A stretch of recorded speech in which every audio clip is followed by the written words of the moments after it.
Mayong hapon tuod sa inyong tanan diha mga busing. Ug tuod mao ni ang 5 ka bae nga akong paupahan dito sa pumpkin sweater.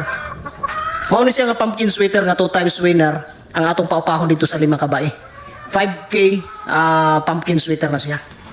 Kini siya mga busing, 5K gihapon ni siya nga pumpkin sweater gikan sa akong amigo nga si Bintot Ginyard.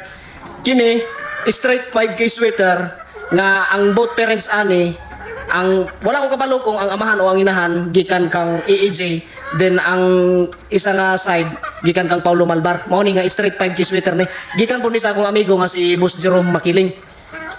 Kini Gilmore nga cross sa 5K nga pumpkin sweater kang Bintot Ginyard gihapon ni siya. Tong amigo nga naa diha sa Sandag. Og kini siya mao ni ang gikan sa Jug GF. Ako gihapon ni pare sa 5K na to nga pumpkin 5K sweater.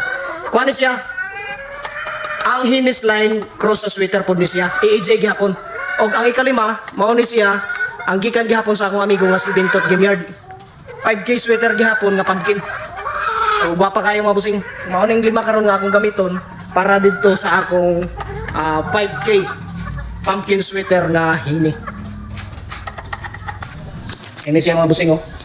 Dili ni siya, kuan sakto ra ni siya sa kadako. Naara na siya sa 1.9. Mga 3 years na siguro ni siya. Ug ang kanindot ana niya mga busing akong ganahan nga sinyala na niya is kanang iyang buka ang iyang sanay tuka mo na gitawag og tahang. Mga winner ng mga anak na mga busing. Nga siguro mga 3 to 4 years na ni siya. Kana siya gikan na sa akong amigo nga si Boss Vincent Cruz. Daghan kayong nahangyo ani nga hini mga busing. Pero wala gyud niya gihatag niya sa ato niya gisalig. So salamat kayo sa akong amigo nga si Vincent Cruz.